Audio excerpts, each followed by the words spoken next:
궁극의 차이를 만드는 사람들 이상건 상무님과 같이 이야기 네. 나누고 있습니다. 네. 네. 1부 마지막에 이제 좀 창의성에 대한 내용과 상무님이 굉장히 기업에 대한 어떤 경험 이런 것들이 많으시니까 네. 좀 구체적인 사례들 이런 것들 좀 들어보면 좋을 것 같습니다. 네. 미래에셋 은퇴연구소의 이상건 상무님 나오셨습니다. 그런데 예. 책 들어가기 전에요. 네. 요즘에는 무슨 일 많이 하세요? 그러니까 이슈가 뭐예요? 요즘 사람들? 요즘 아무래도 이제 코로나 사태 터지고 나서 이 시장의 변동성이 뭐 누구의 표현을 빌자면 폭력적이고 잔인하다 이런 표현을 써요. 그러니까 우리 현대 그 증권 시장 역사상 이렇게 단기간에 이렇게 많이 빠졌던 게가 이제 그 87년도에 미국의 이제 블랙 먼데이 이후에 가장 많이 빠졌고 또 빅스라고 그래서 공포지수라는 게 있어요. 네. 사람들이 이제 얼마나 불안해하는가를 심리적 변동성을 보는 지표인데 그게 뭐 사상 최고치 기록했고. 그러면 97년도, 2008년도보다 더 많이 빠진 거예요, 지금이? 단기간에요? 근데 또 많이 올라왔어요. 우리나라 좀 많이 올라왔는데 이것이 또 최근에 또 재미난 현상 중에 하나가 논란이 좀 있어요. 동학 개미 운동이라고 그래가지고.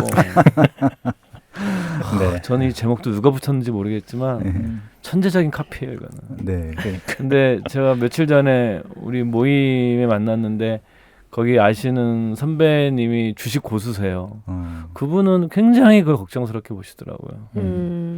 그리고 또 어떤 분은 또 이 개인 투자자들이 좀 투자할 때가 많지 않잖아요. 네. 그러니까 이제 부동산도 많이 막아놨고 시중에 돈은 많고 많고.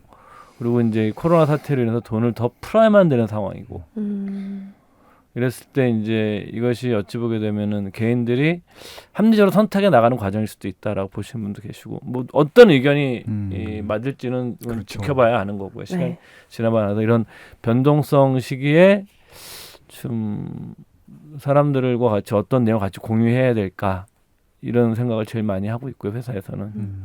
그리고 개인적으로는 뭐 자꾸 몸이 아파가지고 무릎도 아프고 막 이래서 왜 이렇게 자꾸 아프지? 그 생각하고 있고요. 네.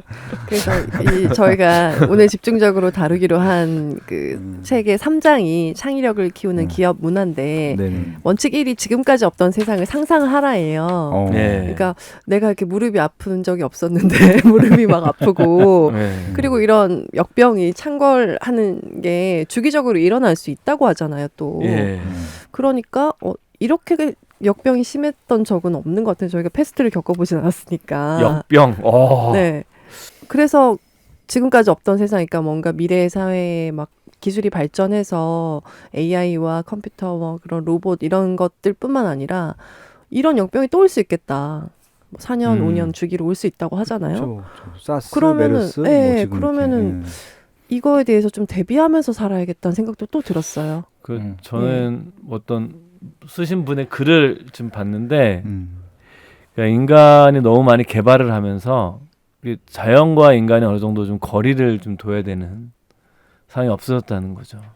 너무 가까이 있다 보니까 뭐 옛날에 뭐 사스라든가 이런 것도 동물에서 넘어온 거잖아요. 네. 예를 들어서 그런 것이 나타나는 것 자체가 좀 인간이 좀 개발의 속도를 늦춰야 된다.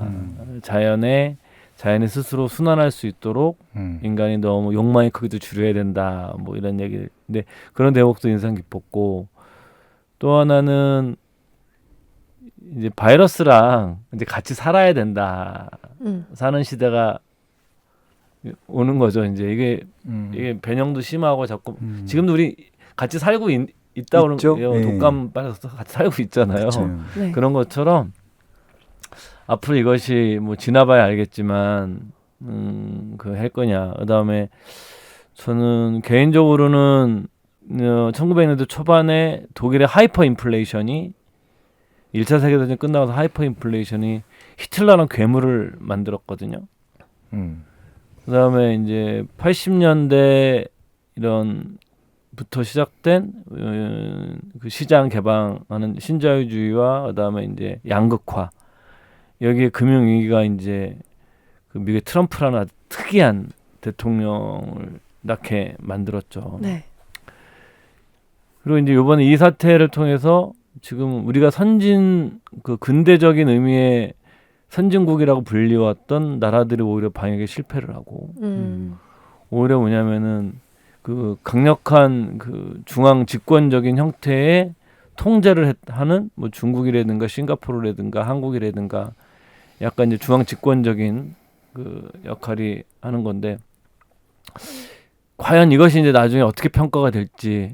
그러니까 그 80년대부터 한 20년, 30년 가까이 좀 정부가 너무 많은 힘을 갖지 말아야 된다라는 아이디어가 주류였었는데 이거 계기를 통하면서 사람들이 자꾸 정부한테 많은 것을 의존하게 하는 것이 또 반작용이 나타날 거라는 거에 대한 그 의견이 좀 있거든요. 사실은 그것이 올바르냐 아닌지 참 모르겠어요. 그렇지만 한 가지 그런 경우가 한국 사회에 온다고 그러면 저는 부정적으로 봐요. 네. 예. 왜 그러냐면은 고령화 사회가 되면 정부 재정은 더 나빠질 거고 지금 이번에 우리가 건강보험 같은 경우가 굉장히 잘 좋은 거로 판명이 됐는데 사실 이것도 돈을 계속 많이 넣어야 돼요. 네. 그렇죠. 메꿔야죠. 계속 넣어야 됩니다. 네. 근데 지금은 버티겠지만 이것도 언젠가는 이 좋은 거를 저는 건강보험은 되게 좋은 제도이기 때문에 네. 우리가 돈 더 내더라도 해야 되는데 이게 퇴직자가 많아지게 되면 이게 골치가 아파지는 거예요. 맞아요. 지금 현재 그 배움 세대들이 이제 은퇴를 시작해서 이 대다수의 사람들이 지금 우리가 배움 세대들이 예를 들면 주제는 벗어난 얘기를 하지만 55세부터인데 이분들이 올해 65세가 된 거거든요. 근데 사람들이 병원비를 언제 쓰냐면 75세 이후로 후기 고령기라고 그래요. 평생 동안 쓰는 의료비는 후기 고령기에 죽기 5년 동안 거의 50% 이상을 씁니다. 그렇구나. 통계적으로. 그렇게 되면 우리는 시작도 안 한 거예요, 지금. 지금 현재의 건강보험 시스템은 굉장히 좋은 시스템인데 배움 세대들이 완전히 은퇴하는 20년, 30년이 돼버리면 골치 아픈 거예요. 이분들은 돈이 없어요. 소득이 활동을 많이 못할 거란 말이죠. 후기 고령기에 접어들어가게 되면서 폭발적으로 의료비가 지금 확률이 굉장히 높아요.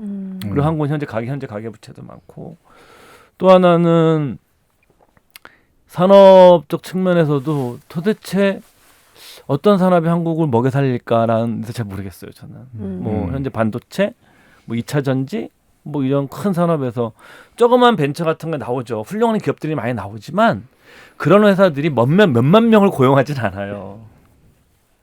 삼성전자처럼 10만 명 이상을 15만 명씩 고용을 하자고 현대자동차처럼 8만 명, 9만 명을 고용하진 않아요. 아무리 우리가 이걸 찍고 있는 그 네이버 여기 훌륭한 회사거든요. 그렇지만 이 회사들이 어마어마하게 훌륭한 회사지만 우리 생각하는 것처럼 그런 옛날에 커다란 제조업체처럼 인력을 고용하지 못해요. 네. 산업 자체 구조적으로. 그랬을 때 이제 사람들의 뭐 소득 창출력도 떨어지고 그러면은 더 그럴 때 정부에 많이 의존하게 되면 과연 정부 재정이라는 것 자체가 이렇게 영원할 수 있을까? 그리고 우리는 미국이 아니거든요. 미국은 찍으면 돼요. 기축통화니까. 기축통화니까. 네. 일본도 그렇게 어렵다 해도 외환위기는 일어나지 않아요. 왜냐하면 일본 엔화를 안전자산으로 보거든요. 그래도 유로화도 저 엉터리 금리거든요. 지금 막 마이너스 금리하고 그래도 유로화가 다 거래가 돼요. 근데 한국 원화는 마이너 커런시죠. 주변부 통화이기 때문에 재정이 통화의 가치를 담보해주지 않으면 전 리스크가 더 크게 올 거라고 보거든요. 네. 그래서 이제 그런 사이 가지 말아야 되는데 이런 시대를 거쳐가면서 유발 하라리요? 네. 네, 그 사람의 얘기처럼 더 국가가 더 많은 걸 해달라고 요구하는 문화가 그런 아이디어가 많이 도입이 될 경우에 사실은 이것에 대해서 저는 부정적인데 또 긍정적으로 보는 분도 계세요. 요즘 뭐 이제 이 독과점 폐해도 얘기하면서 그 시장의 실패들을 정부가 다 커버해줘야 된다고 생각하시는 분도 있는데 어느 것이 맞을지는 좀 모르겠어요. 그렇지만 저는 뭐 한국 경제의 특수성상 오히려 리스크 요인이 더 많지 않느냐라고 보는 입장인 거죠. 그냥. 네. 갑자기 너무 무거워졌다? 아니요, 되게 재밌었어요. 네. 이게 연관된 얘기인 것 같아요. 네. 지금까지 없었던 세계를 상상해야 되는 부분들이고 그쵸. 창의력을 또 발휘해야 되는 부분이기 예. 때문에 맞아요.